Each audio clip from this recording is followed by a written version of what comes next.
I'm Edie Lush, and I'm here at the Hub Pavilion in Davos. Very pleased to be joined by Daniel Gross. He's the economics editor at Yahoo Finance. It's gloom and doom with the grey skies outside here in Davos, but you've got a slightly different take. What's that? Well, it's like, we were talking, I've been coming here for 5 years. Every year somebody is always up. It's private equity, it's the sovereign wealth fund from the Persian Gulf. Another year it's China. And frequently those people who are up are down the next year or not even here. This year it seems like everybody is sort of down. And I think that kind of represents that Davos is really, it's the World Economic Forum, but it's very heavy on European banks and institutions and companies and leaders, and American. And those are two areas that aren't doing so hot, whose self-esteem is not particularly high. And at the same time, we are now starting to see creep in these doubts about China and India that had been going gangbusters, 8 and 9%. People starting to question, well, what if they scale down to 7 or 6%? What does that mean, not just for them, but what does it mean for people who are producing commodities around the world, for people who have been making big investments there? So I think there's almost a sort of palpable sense of anxiety about everywhere. And I think that's something I have not seen here before.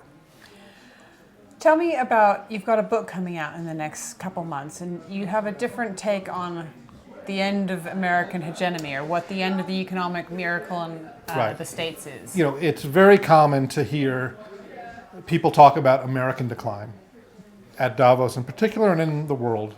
We had this huge financial meltdown. Our politics are totally dysfunctional. We took a very deep fall. And you see every year the U.S. as a percentage of the global economy shrinks, and China, Brazil, India, they're gaining strength.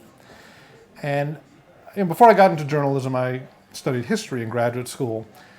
And the rhetoric we hear is very reminiscent of what we heard at other points during the Depression, during periods in the 19th century where we always had this inferiority complex. So the U.S. has been in these periods of self-doubt before. But if you actually look at what's happened since 2008, the way we did all these bailouts, and then almost all that money came back. And meanwhile, Europe is still struggling with its bailouts 3 years later. We returned to economic growth in 2009, have been growing for 2.5 straight years, while Europe is slipping back into recession. We are adding jobs. And more broadly, U.S. companies, the U.S. private sector, they've increased their profits. They've never had more cash than they have now. Everybody is doing a much better job keeping current on their debt. And American companies have really done a very good job kind of cashing in on these global trends. Exports are way up. Foreign direct investment is way up. What I call imports, which is planting McDonald's or Toys R Us or Mary Kay, American brands and consumer experiences in foreign markets. That is happening to a very large degree. As the rest of the world becomes richer, they do want a lot of what the U.S. has to offer. And so for those reasons, I'm just kind of pushing it back against this notion that the U.S., it took this fall in 08 and 09 and is just going down. I think we took a very big fall and we're kind of getting back up on our feet and starting to walk again.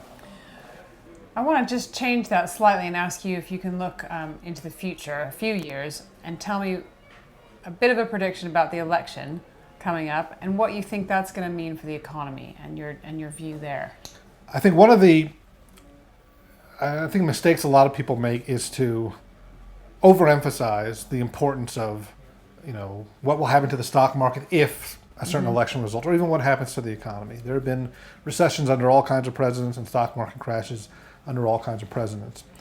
And if you want to take a, kind of basically Marxist view, which is that, if people are feeling better about their economic situation, the incumbent tends to win. The U.S. economy probably grew at about 4% in the fourth quarter. If we get 3 more quarters like that, I think it's very difficult to beat the president because an incumbent has so many advantages.